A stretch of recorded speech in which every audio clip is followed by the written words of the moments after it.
无毋对，乡亲啊，这个泰鲁阁败马事故，随着关键的事情一一来现光，这个真相嘛愈来愈明了。早起伫立法院交通委员会，运安会主委杨宏志来证实，掌握到公程车的行车记录器，有来听到公程车的驾驶李义祥甲助理驾驶阿好啊关键的对话。两个人拍算要用怪手，甲卡伫咧树丛的公程车甲扭起来。 结果失败，这个工程车无扭起来，无弹紧，颠倒是出雷铁基路顶。另外，这个立委洪明凯嘛来提出着质疑，这个工程总共是分包予6个厂商，李义祥敢若负责着提供这个机械甲技师，但是为什么李义祥最后煞变做工地主任，阁会当隐瞒着事实的真相呢？恐惊这其中也阁有真侪曲折，爱好好啊调查。 乘车操作不当，先卡在树丛，对不对？没有错。泰鲁阁事故继续追查真相，或者调查运安会面对立委们上新的进度，讲有掌握到关键事情。李义祥跟谁在对话？这个录音档。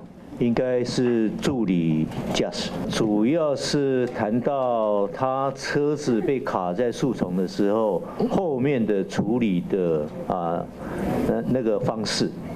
好，所以之前运安会还原的现场状况其实是可以确定的。 除了工程车行车记录器的晶片，嘛听到李义祥和义工阿好的对话，证实当时现场有2个人，有怪手，嘛有工程车，怪手的吊带嘛落伫咧厝行，被运安会调查人员找到。这一个工程几个包商？来，资料拿出来，已经1个礼拜，今天是头7，结果我们台铁上上下下都对这个工程还不了解，还没有掌握。几个？你们对得起刚刚9点28分的那些人吗？